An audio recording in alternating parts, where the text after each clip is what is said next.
Сәлем достар, бүгін біз сіздермен бірге фисташковый рулет дайындаймыз. Ол үшін бізге қажет жұмыртқаның ақуызы, қант ұлпасы, фисташковый мука және де тұз қажет болады. Таза құрғақ ыдысымызға жұмыртқаның ағы мен сарысын бөліп аламыз.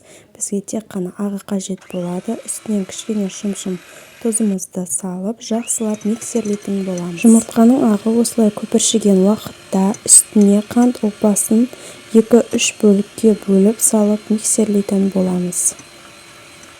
Мен өзім қол миксермен 15 минуттай миксерледім. Сіздер де сол уақыт аралығында миксерлесеңіздер болады. Біздің массамыз дайын болды. Осылай ыдыстарыңызды төңкерген кезде ыдыстарыңыздан ақуыз ағып кетпеуі қажет. Енді лопаткамызды алып, ақуызымыздың үстінен фисташковый мукамызды саламыз және де астынан жоғарыға қарай жаймендеп араластыратын боламыз.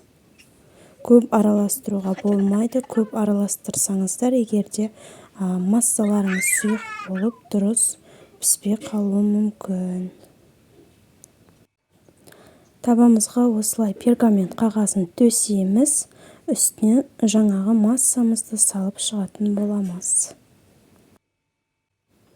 Өздеріңізге ыңғайлы затпен осылай жайып шығасыздар табаның бетіне.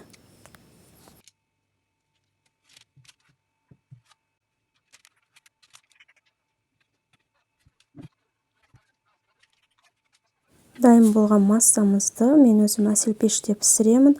160 градус пен 200 градустың арасында 30-35 минутқа салып алсаңыздар болады. Міне біздің рулетіміз дайын болды. Осыны жақсылап суытасыздар. Суытқаннан кейін барып пергаменттен шешетін боласыздар.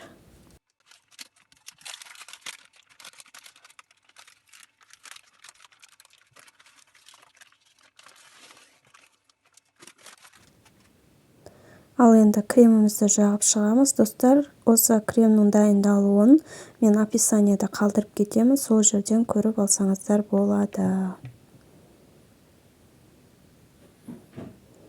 Кремімізді жайып шығатын боламыз.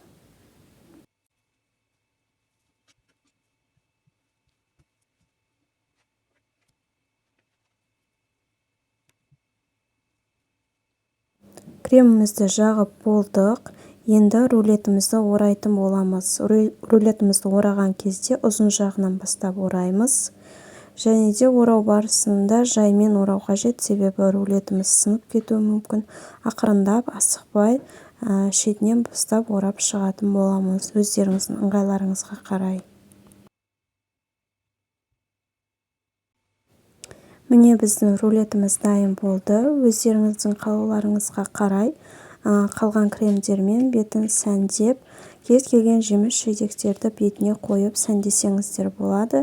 Барлықтарыңыз отбасыларыңызды дайындап көріңіздер. Қонақ күткен кезде де өте керемет көрінеді дастарханның бетінде. Баршаңызға ас болсын.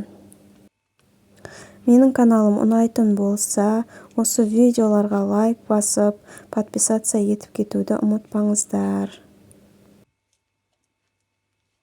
Менің каналыма көрсеткен қолдауларыңыз бұдан да көп рецепттер түсіруіме маған шабыт береді.